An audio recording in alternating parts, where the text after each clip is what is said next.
unraveling 5G multi-radio dual connectivity, right? So that is the topic name. So let us go ahead. Okay, so you can see that is my name Eshwar, and my email ID is eshwar@awardsolutions.com. So we'll go ahead. So quickly before we start off and getting into the details of the topic for the day, so let us quickly go through what our organization does basically. So we are into the telecom training company basically. So you can see we have done around 100K plus students in LT itself, and as far as the 5G is concerned, around 11K since 2016. So that is hot in the market. So we are going to talk about that today. That is our topic for the program. And around 1.4K students trained on data-driven technologies such as automation. Again, the automation is going to be the one of the major key technologies at the back end, which is going to drive the 5G a lot. So that's how we are also into that. And 75 plus patents, right? So employees globally and around 110 patents as a company. And so many clients, corporate clients across the globe is 255 plus. And virtualization again, without that again 5G doesn't work. So we are in the 5G world. So around 25,000 plus students already trained on the virtualization. And so like you, most of you, right? So I always suggest you to suggest these programs to attend to some of your colleagues or friends, whoever it is. So around 98% already did it. And who is somebody from USA? So one of the best companies to work in the Texas. So technology coverage, what actually we cover, right? So as a huge spectrum. So as I told you, at the center is 5G. That's what our topic would be today. And obviously 5G includes your artificial intelligence at the back end, so automation at the back end. We also talk about slicing as far as the 5G is concerned. And of course, NSA option, this is what the very rich and very hot in the market at this point of time. So people are going to deploy the NSA option because we have to wait and see for SA option, maybe 2 to 5 years down the line, whatever. And of course, so CBRS and LAA, and of course, LSA basically is going to come up a lot. That's where we talk about something called your dynamic spectrum sharing. Of course, that's not part of the course, but still I would like to mention that, and a lot of MEC, right? So tomorrow you may be getting a lot of streaming videos into mobile handset with the best possible delay or lowest possible delay, right? So these are the set of courses we cover. And of course, we are part of Mobile World Congress in Barcelona, etc. And as far as the training is concerned, so all kinds of training modes, the award solutions typically we provide. So basically, we come to our place and we do instructor trainings. And also we provide a lot of e-learnings for you. And of course, we talk about webinars, something like this, whatever you are attending today is a kind of a webinar. And we also have a very high quality videos and podcast. And I'll talk about this a little bit later because that's what the future would be, right? So you don't need to spend maybe 2, 3, 4 days continuously. You can have your own work and also you can spend time with your family, but still you can get along with the verticals in the career perspective. So that's where we talk about the blended learning. So how it works basically quickly something like this. So we have a lot of content will be given. We'll give you some videos, we'll give you some white papers, we'll give you some content for you, and we'll also have the webinars like this, right? So we have a lot of enforcement will be done, and we'll have a lot of social media, and all SMEs are there for you to help you, right? And it will be a lot of quiz will be done. So you will be asked to do some amount of exercises, quizzes, assignments, discussion boards, etc. Right? And of course, it will be very focused content. So you talk about NSA, we talk about NSA on that. So that's what we are going to do that. And that what I've told you, right, already. Best of both the worlds, right? So we talk about in-person SME, it will be available for you. And also depends upon the course, we can also have the hands-on, as well as you work with your own company. You don't need to spend continuously 3 days or 5 days. That is not required, right?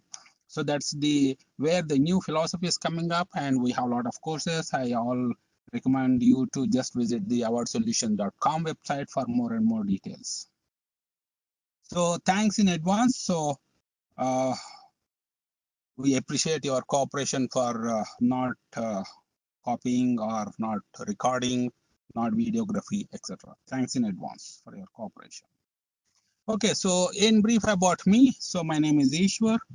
So spent around 18 plus years only in the wireless telecom industry, into the delivery, training, delivery, operations and maintenance, mostly into the radio network part. And as far as the instructions or the training is concerned, I evolved right from 2G, 3G, 4G, 5G. Maybe after maybe a few years, maybe I get on to 6G as well, right? So that is in brief about me. So quickly, we have a lot of curriculum. So depends upon what kind of profile you would like to attend. So what is your expertise? Maybe you, your team, or your colleagues, right? So we have the basic foundation courses, intermediate, and as well as your advanced courses, right? So you can pick up. So we have multiple, as I told you, focused domains. We have the planning separate, optimization separate, VoLTE separate, VoLTE workshop separate, depends, right? So we also do a lot of customization, depends upon your requirement. So wherever this is there, so we also focus something on the blended learning as well. And as far as the 5G is concerned, because 5G is very, very coming up in the market, so everybody would like to have it. So we have a lot of courses like air interface, planning and design already, and RAN signaling operations within the blended mode, right? So this is nothing but your blended mode. And similarly, core network is also in the part of your blended mode, right? So this is what various courses within the 5G curriculum.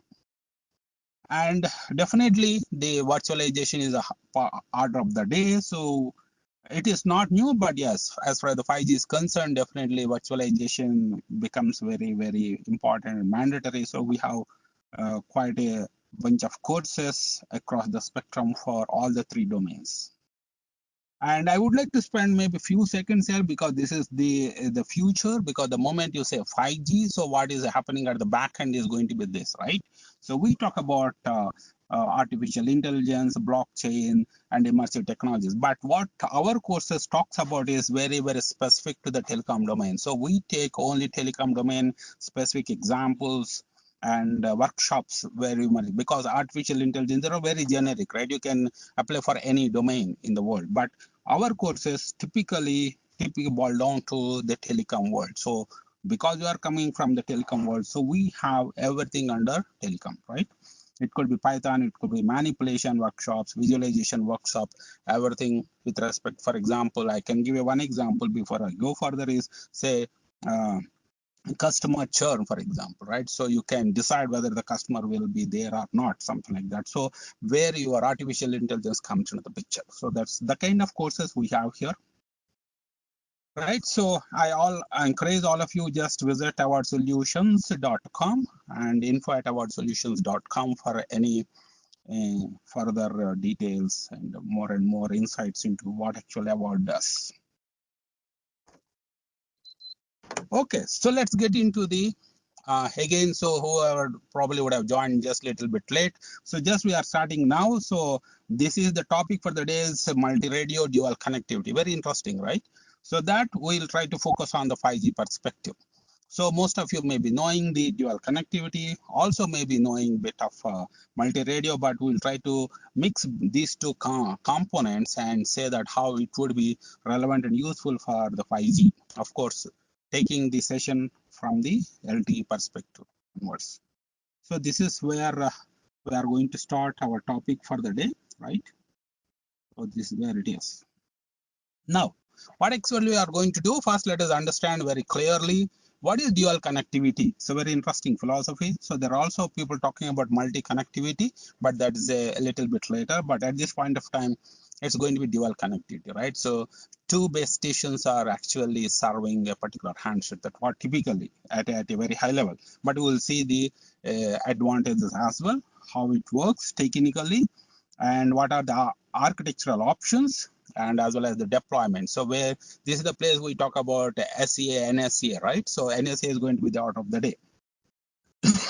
Sorry. So concept of multi-radio dual connectivity with respect to 5G, we'll talk about it, and also the deployment options, which is better, etc. Right?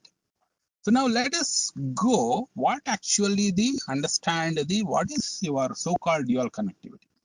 So let us take few words here to say very clearly ability and capability to both.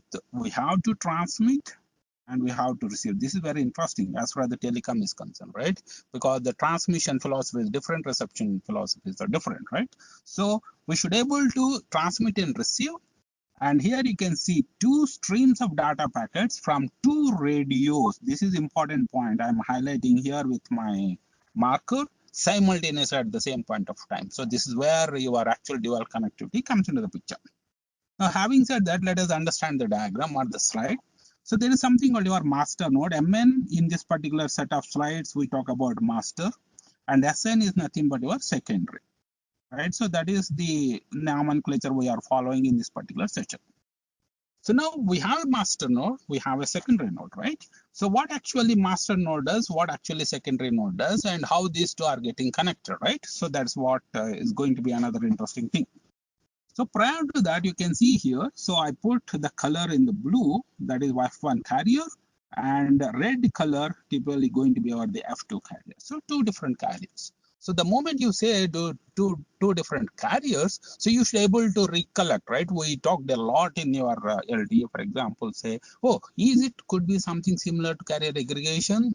Answer is yes, but that is not end of the story. So much more things we are going to do it, but we'll discuss that. But if at all you guess that way, you are right at this point of time. So having said that, so there's a master node. The moment you say master node, why we call this is master typically? So master is the one which actually does the control plane and as well as your user plane, as simple as that.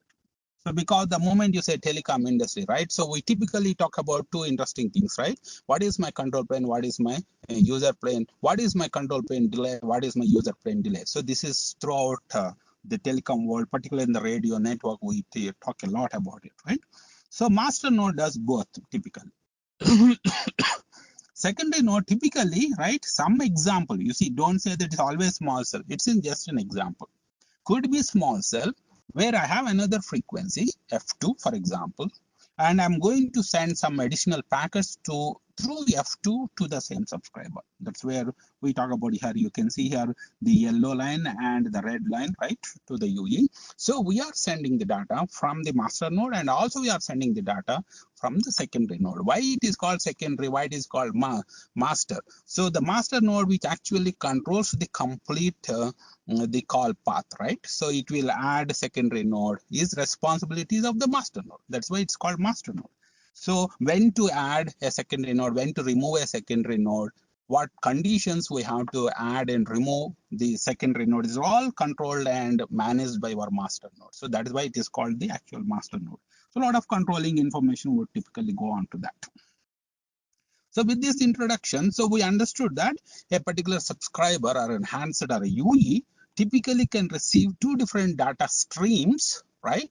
So two different data streams from two different base stations. That is very interesting, right? So that's where the dual connectivity comes into the picture. We'll see more details. This is not end of the story. Just we started with this philosophy, right?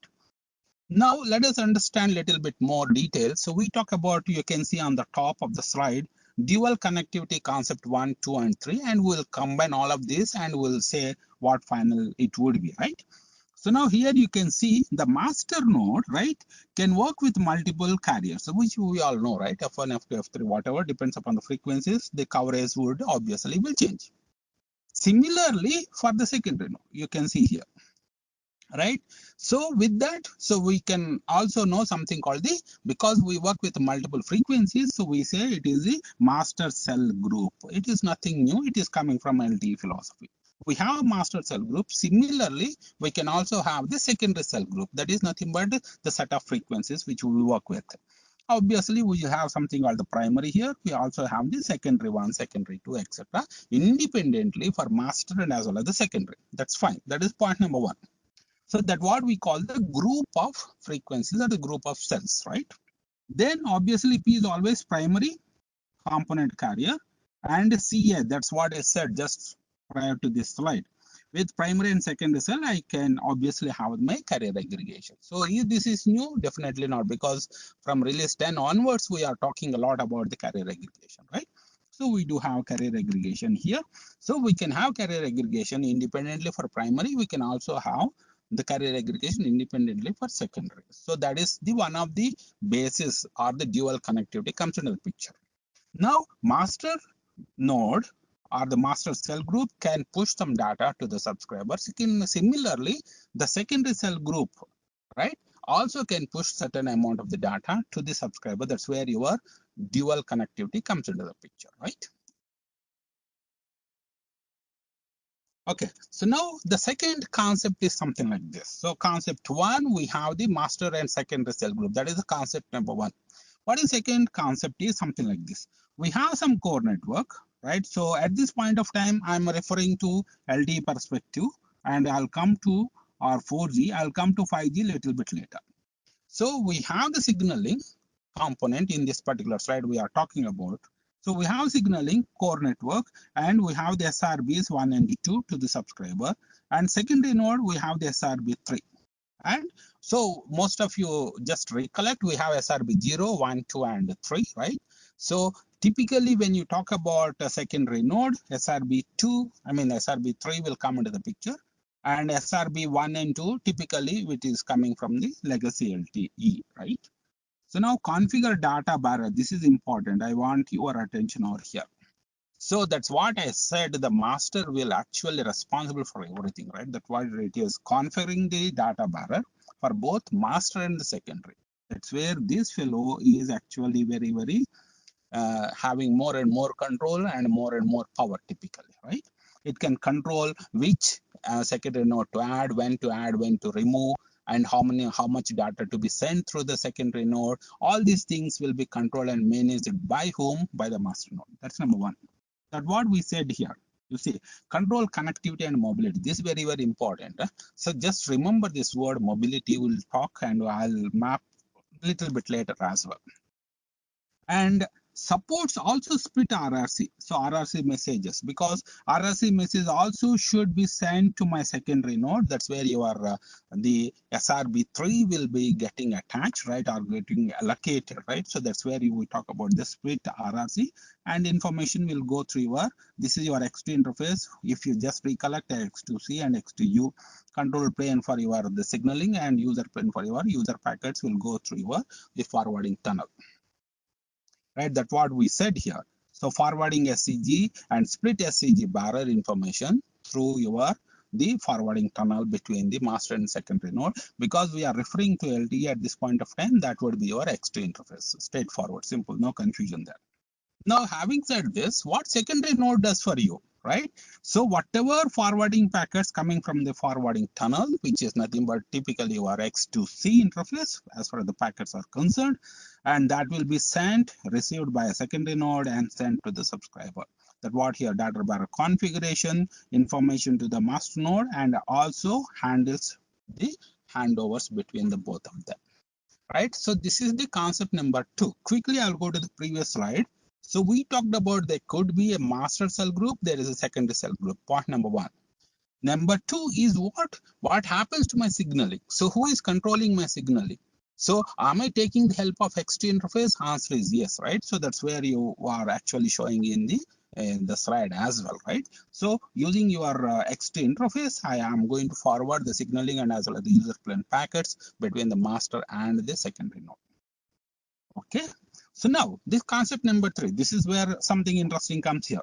So we talked about signaling. For a minute, leave the signaling. Let us focus on the data, right? For a minute. So when you look at the data path, what is happening? The core network, as I told you, maybe at this point of time, maybe say EPC or LTE. So we have data tunnel coming to master node. And master node invariably will allocate what? MCG. So what is MCG? Just now we talked about, right? Master cell group. It is a collection of frequencies managed by our master node, right? So now within the X2C, X2U, I'm going to send the packets to this secondary node, and I'm going to talk about split MCG. You must be very careful with this. There is MCG and there is something called your MCG split. Can I split? Why should I split, right? I'm going to split because I want to make the subscriber within the same point of time push more and more data, right? So I have F1, I have F2. So at this point of time, we should recollect the Shannon, the great, you can say the scientist as far as the telecom or information theory is concerned. Shannon theorem, right? So we always recollect our Shannon's theorem. What he said was is simple. If I want more and more throughput, right? So what I need more channel bandwidth. As simple as that. Now, when I say I want more and more channel bandwidth, how can I do it? So that's where F1 plus F2. So F2 could be our carrier aggregation. That is the first philosophy we already know about it. But what is the second philosophy? So F1, right, from the, say, master node, and I use F2, maybe secondary node, and push the data to the subscriber. That's what we are trying to do here. You can see that. So that's why the MCZ split will come into the picture, and some of the packets we typically will go through your X2 U tunnel, go to the secondary node, and split MCZ packets will be sent to the subscriber and make the subscriber very happy. Now here, what you need to take away from the slide is there is something called your MCZ and MCZ split barrier, right? So that's where the focus would be. So where the split is coming from? Split is of course coming from the master node, will go through the forwarding tunnel and will give in to the secondary node and push the packets from the secondary node at the same point of time with more and more channel bandwidth and make the subscriber happy, right? So this is where the concept number 3. So we talked about signaling, we talked about the data, right? So now all put together, what actually happens is something like this.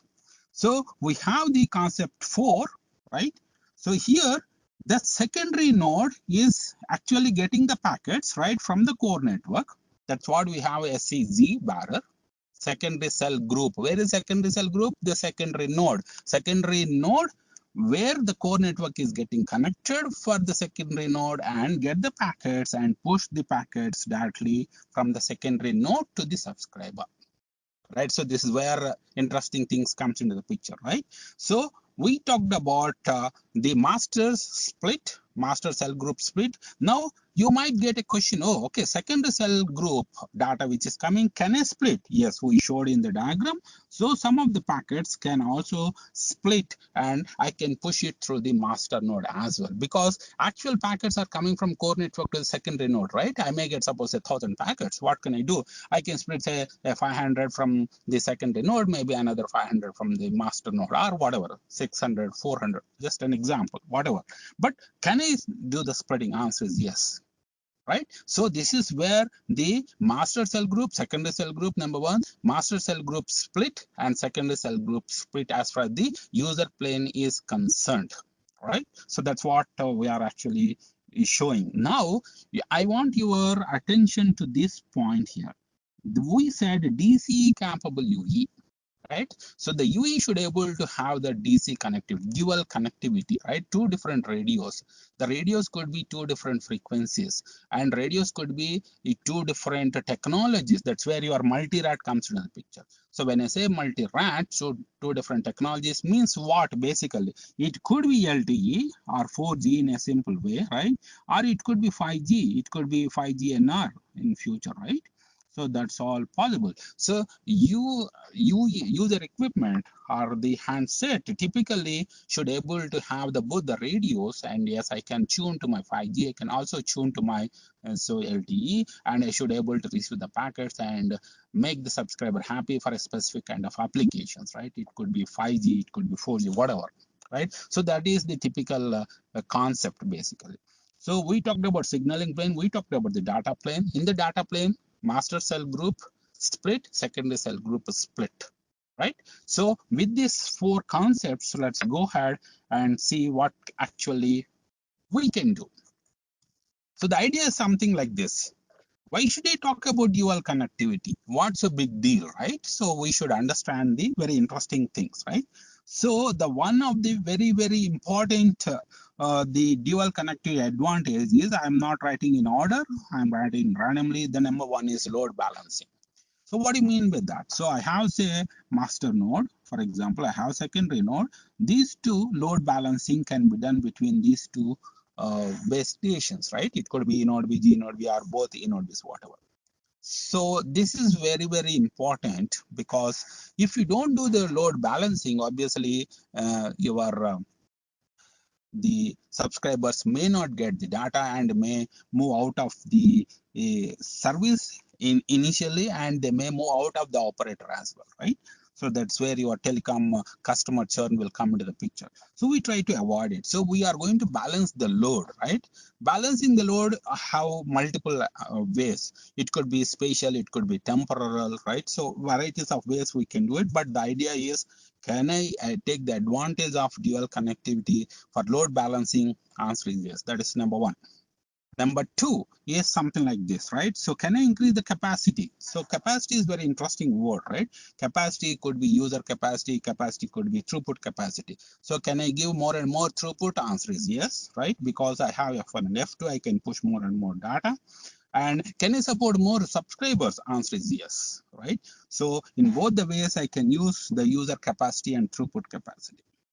And another interesting thing as far as the mobile network is, how can I minimize my handover failure? Rate of handover failures can be minimized. So that's where your mobility comes into the picture, right? So here you should very interestingly, you should articulate one interesting point. So there is something called this single connectivity to dual connectivity handover. So what do you mean by that? So of course we didn't cover in this particular presentation because of the time constraint, but let me tell you orally. So initially I have only one base station at a given point of time, and I'm providing the service. So what can I do is, I can later on, I will hand over in such a way that you will provide the dual connectivity typically, right? That means two base stations are going to provide you the connectivity. So in this case, what happens is handover success rate will increase, or handover failure rate will typically comes down. So that's where your mobility control comes into the picture. This is one scenario I'm talking about. Second scenario is also something similar to that. Dual connectivity with dual connectivity means what? I am already connected with two different base stations, for example, master and secondary, and I'm just moving across the geography. Then I can also get connected to two more base stations, right? Again, another one will become master and secondary. So what happens is the handovers failure rate will come down. So that is what is very, very important for the mobile networks, right? So that's where your mobility control comes into the picture. Very, very important for the I mean, as an operator, right? So that's very interesting philosophy. And coming to, this is interesting, the coverage. So when you, this is where you will talk about your lot of applications with heterogeneous networks, small cells interworking with macro cells, all those things will come to the part of your the coverage typically, right? So I already showed a slide earlier to this. So that's where we talk about, we have a macro cell, my cover will say suppose 2-3 kilometers, but then we have a micro cell or a pico cell, whatever, maybe home or coffee shop, things like that. Then you can typically provide the coverage extensions can be done with a better quality of service, right? So of course, finally, we all boil down to this, right? Sorry, the best network performance, right? So flexible use of radio resources. So here the word radio resources is very interesting, right? So as a RAN person or radio person, we always talk about how best we can utilize the radio resources, right? So it could be LTE, it could be even 5G NR, right?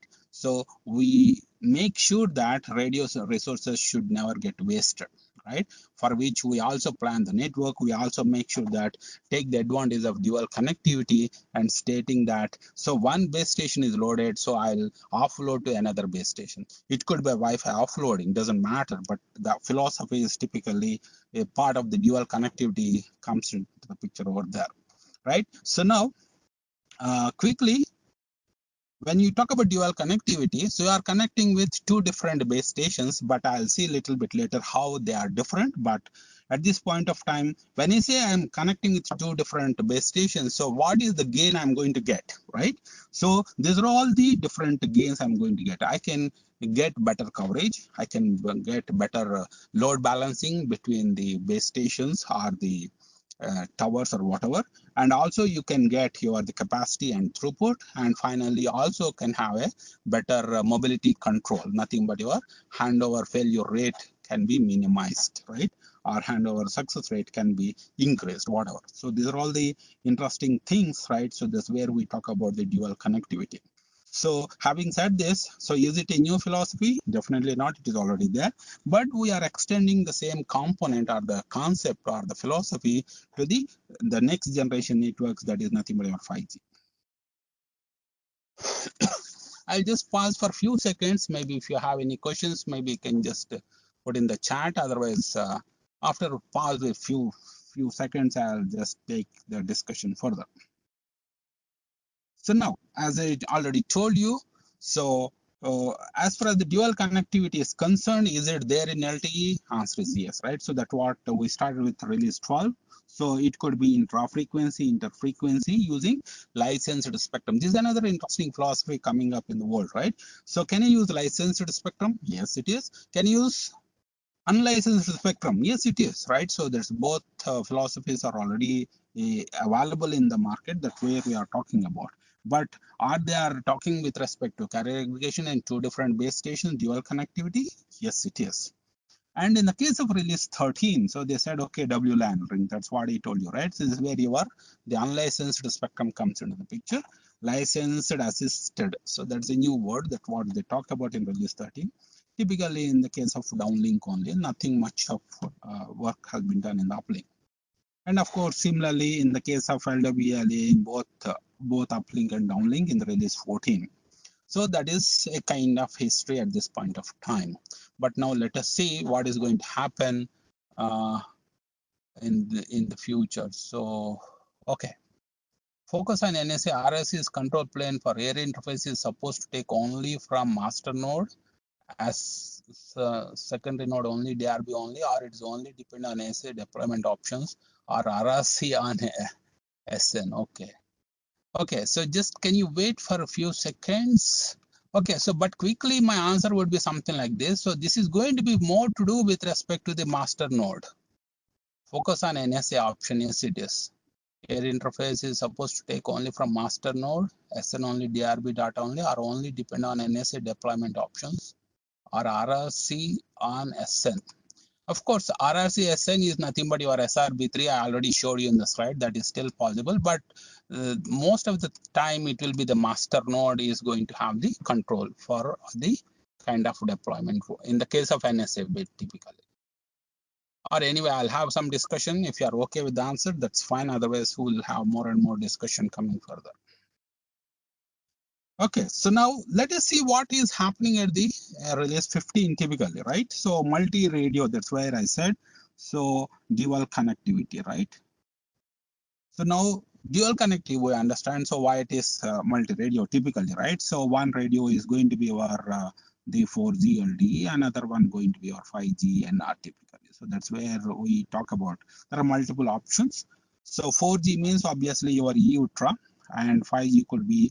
So when you have two options, this is what you can think of. One is LTE with LTE, right? And of course, in this discussion, we are not focusing on Wi-Fi at this point of time. And it could be LTE with your NR, and of course, NR with your NR, right? That's what we have here, right? So NG RAN, E Ultra, NR, and as well as your NG NR E Ultra. That's what I said, and NR and NR. So finally, that's what going to happen in the case of option 2 and onwards, right? So that's where it is going to happen. So now we'll see more and more details here. So 5G dual connectivity, how it works. So if you can see the slide, so let me divide the slide into typically two parts. The part number 1 is something like this, right? You can see that on the left hand side. So what is the differentiation you could see is typically on the left hand side, right? So typically it is going to happen on this, who is getting connected with the core network. That is the fundamental difference you can see here. So EPC to with you are moving to 5G core, right? So as far as the industry is concerned, the people have their own methodologies to move across to the 5G core. It may take some amount of the time, but yeah, that's what it could happen. So now if you look at this, right? So here you can see this is my E Ultra and this is my NR. This is my secondary node. You can see here. This is where your G node comes into the picture with a different frequency, F1 and F2. So this is one of the typical deployments you can think of at this point of time. But for any reasons, for a period of time, obviously, when we are moving from the core network, say EPC, to say a 5G core, then what can happen, right? So we have multiple options we can think of. My master node is NG, but my secondary node can be E ultra. That is one option.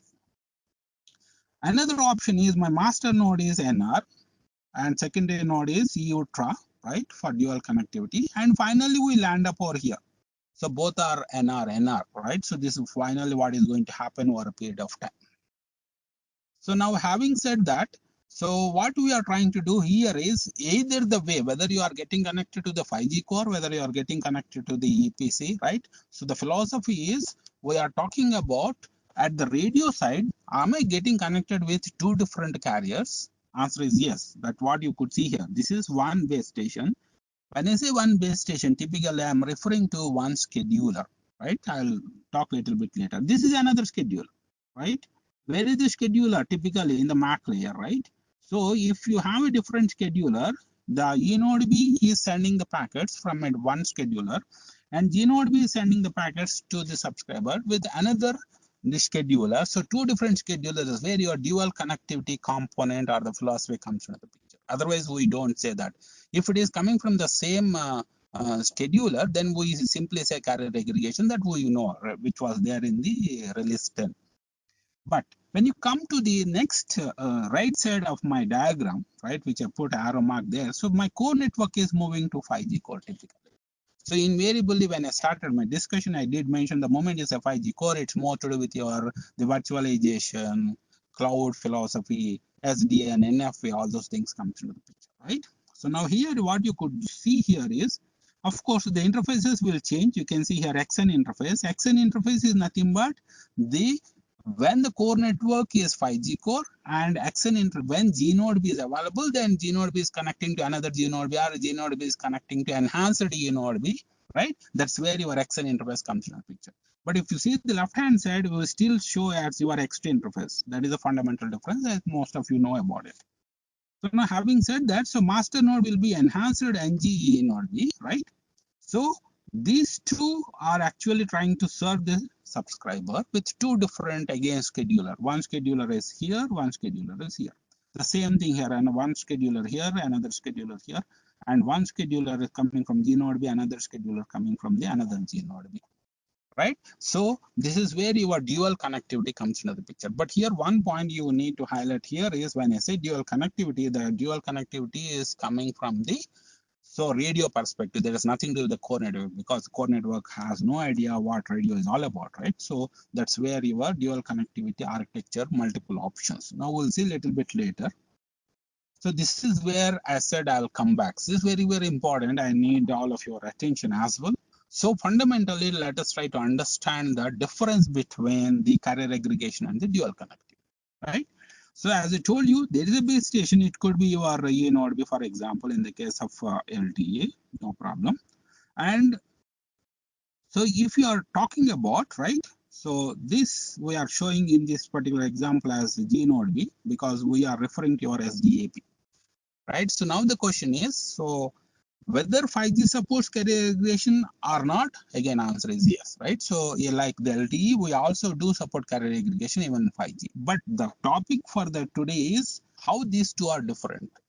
So now having said that, my G node B or the base station is having the complete set of protocols, right? Here, you can see here, we have the MAC layer, RLC, PDCP, which is quite normal coming from the LTE, and SDAP basically, right?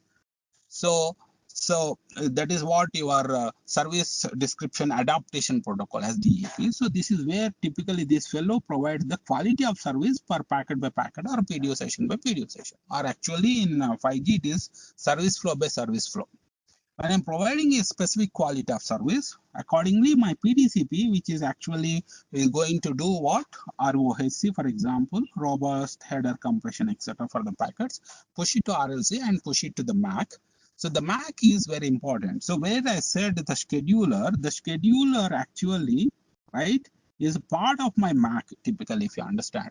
So I like MAC. Why? Because media access controller. So if you look at whole protocol stack, who actually understand the physical layer? It could be CDMA, it could be FDMA, it could be TDMA, it could be OFDMA, etc. Who actually understand what is my radio resources, how to manage my radio resources is nothing but it is only the MAC. That's why it is going to schedule based on the radio measurements, right? So that's how the scheduler is very, very important.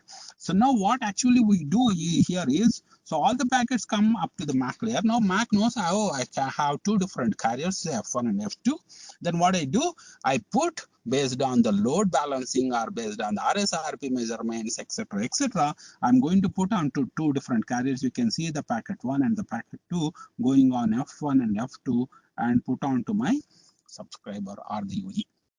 So this is a simple carrier aggregation. This is fine. But this we all know, but let us see what is the focus for the today's discussion is something like this.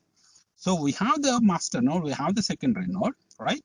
So assuming both are G node V in this presentation we are showing for simplicity, what happens is here I'm going to send the packets because this fellow is managing, that's why we say it's my master node. And you can see this is providing a certain amount of the quality of service and the PDCP. Now this, after doing ROHC compression, etc., it is going to send through RLC MAC into secondary node and RLC MAC and file layer into the master node, right? And this forwarding tunnel is invariably your XN interface, because in this example we are showing both as SDAP means G node B, G node B. It can't be X2, it is going to be our XN interface because it is typically 5G. Having said that, so the packets will come through the forwarding tunnel to RLC MAC and physical layer. And so you can see here the scheduler, if I say scheduler 1 here, and this is a scheduler 2 here, right? So there are two different schedulers. So one scheduler in the master node, another scheduler in the the secondary node, right? So they are going to actually take a different set of measurements from the UE, and UE is DC capable dual connectivity capable, and it is going to send the packets, different packets from the different schedulers, obviously different radio carriers, right? So link 1, link 2 is nothing but say this could be F1, this could be say F2, whatever, right?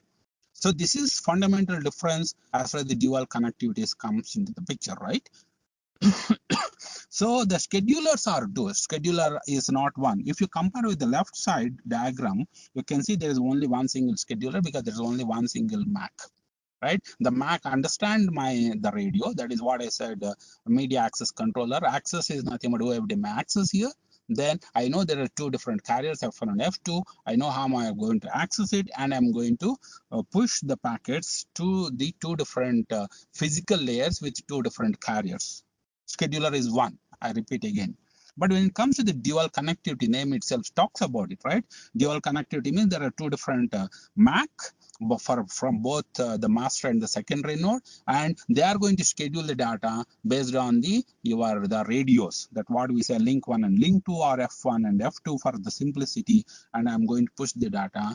Varieties of packets can come from two different links to the DC capable subscriber, right? So that's where the dual connectivity works into the picture, right? So there are two different schedulers. That's where we started in the first slide. We said that it is dual scheduler should be there, and dual carriers. I'm going to send the data to the subscriber. That's where you say DC capable UE.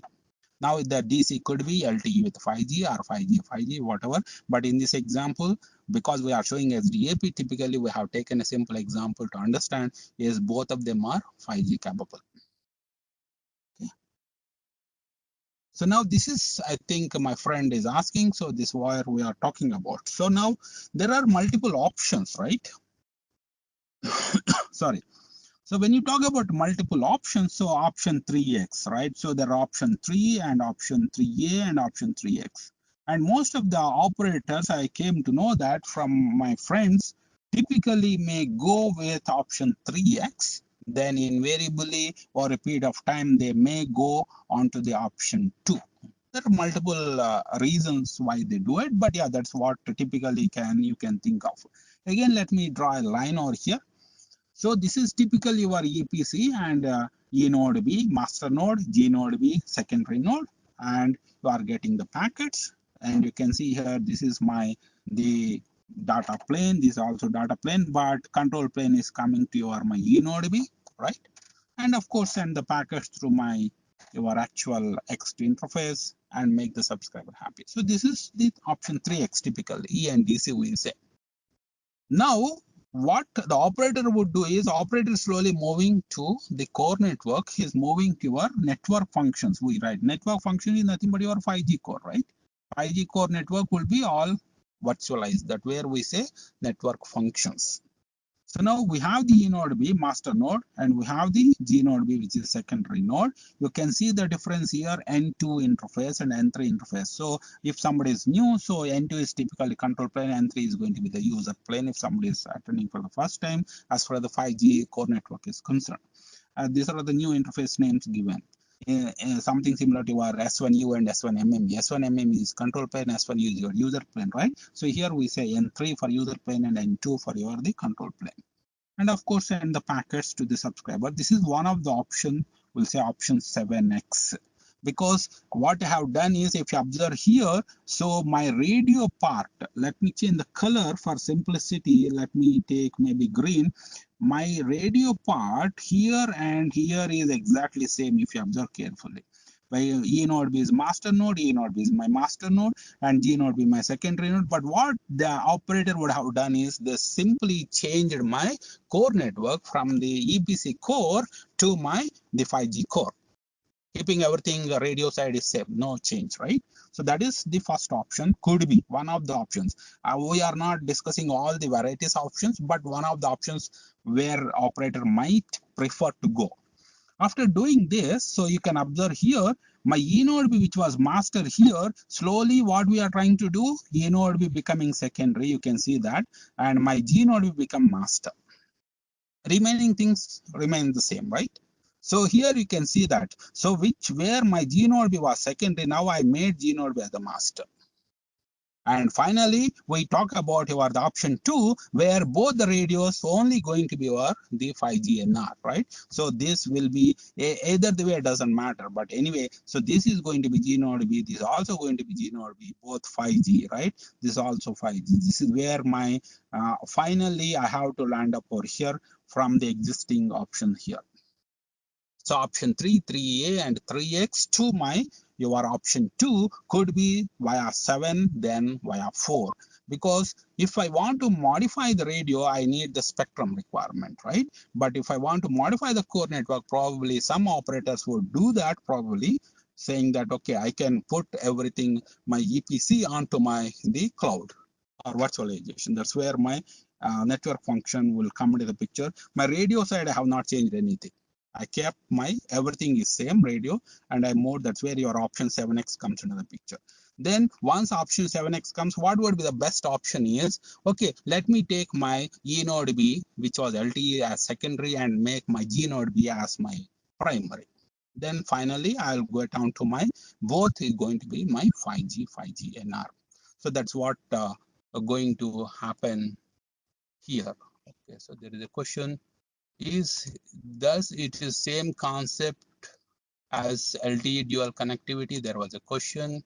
Yeah, conceptually is same, no change in that, but here the way we are implementing is a little bit different, because we can get connected to there it's only LTE radio, interfrequency, intrafrequency we used to talk about, but here it is going to be one radio would be LTE, another radio would be 5G NR, right? So that's where you get more and more throughput, whatever eMBBS and machine type communication, ultra low latency kind of services, which is actually possible even with the dual connectivity. Yeah, conceptually is fine, same, right? I think, did I answer your question? Conceptually same, but only thing is when I say dual connectivity, the next radio, the UE is going to have the capability to talk and transmit and receive in 5G radio.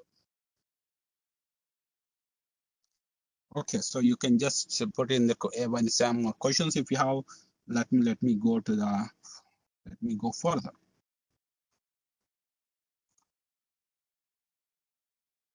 Okay, so that is what finally I came to end. So finally, what the convey is, the message is very simple. is a feature extension. That what you are asking, right? So it's a kind of feature extension only of carrier aggregation, but the difference is carrier aggregation used to have the same LTE band. LTE band say 1, 3, 4, 5, for example, or 1, 3, and 40 example, right? But here it is not the case. You are talking to your my 5G here. Higher user throughput, yes, you could do it. Network capacity, mobility, these are all the some of the advantages. Okay, so maximum number of links. Okay, so wait a minute, let me read the question. So maximum number of links DC defined in actual 3GPP also based on UE capability category. Do you know what is the maximum link on DC? Maximum link on DC dual carrier at this point of time. Yeah, as far as the 3GPP spec is concerned, they are talking about the carriers up to 32 carriers in the case of LTE, sorry. And in the case of 4G, it can go up to 16 component carriers.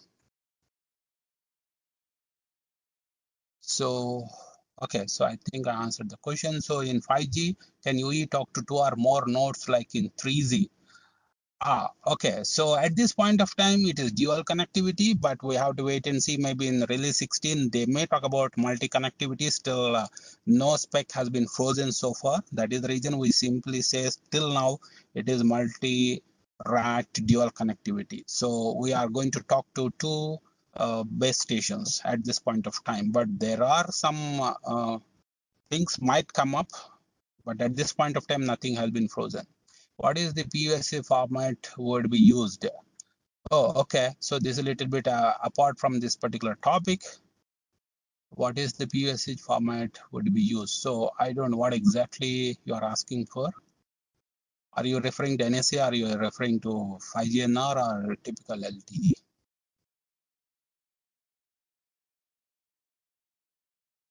Okay, so before for that, so what actually the whole philosophy is this at the end of the day.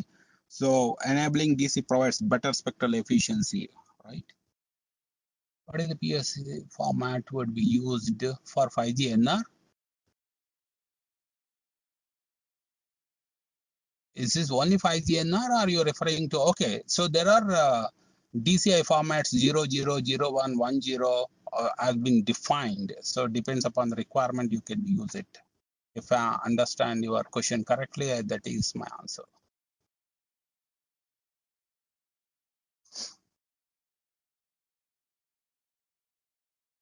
Okay, so anyway, finally, so when the moment you say DC, so dual connectivity, right? So we have both can be LTE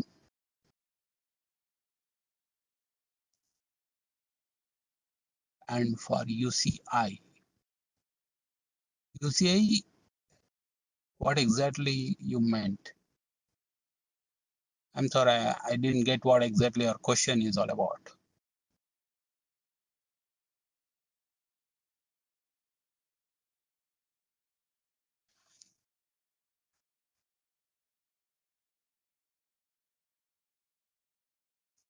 Okay, I'm sorry for that. So I didn't get what exactly your question is. So the conclusion is this. So we can have, when you say dual connectivity, it could be LTE and LTE, it could be LTE with enhanced LTE with 5G NR, or both could be 5G as such, right? So all the options are possible. We did talk about it basically. So these are all the multiple dual, multi-radio, dual connectivity is actually possible. Okay, any more questions? Yeah, so that's all from my side. So thanks for your attention. If you don't have any more questions. Okay, in LTE PSC format 2A is used for 20 bits. Oh, Mr. Jaishankar is too depth for this particular kind of complimentary webinar. But anyway, so is dual connectivity, what will be there, any format for uplink grant? In LTE PSC format 2A is used for 20 bits. So in dual connectivity, what will be their format for uplink grant? I'm sorry, I don't have the answer right away. Probably, maybe you can just take my email ID. Maybe you can just mail it to me. Then I'll respond on to that particular specific query. Sorry for that. Yeah, otherwise, that's all from my side. Any more questions or anybody else? Yeah, please, you can just drop a mail, eshwar@awardsolutions.com. So then I'll just respond on to that.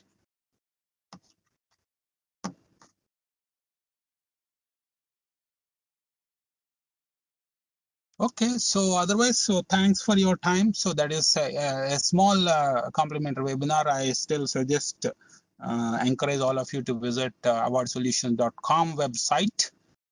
So that you'll get more and more insights and which programs, complimentary webinars and regular programs, etc. So that you can take part. You can also convey the same thing to your friends or colleagues, whoever it is, so that they can also have some amount of knowledge on 5G, what's going on. Otherwise, thank you very much. So have a nice day, have a nice evening, have a nice weekend coming up. Thank you very much.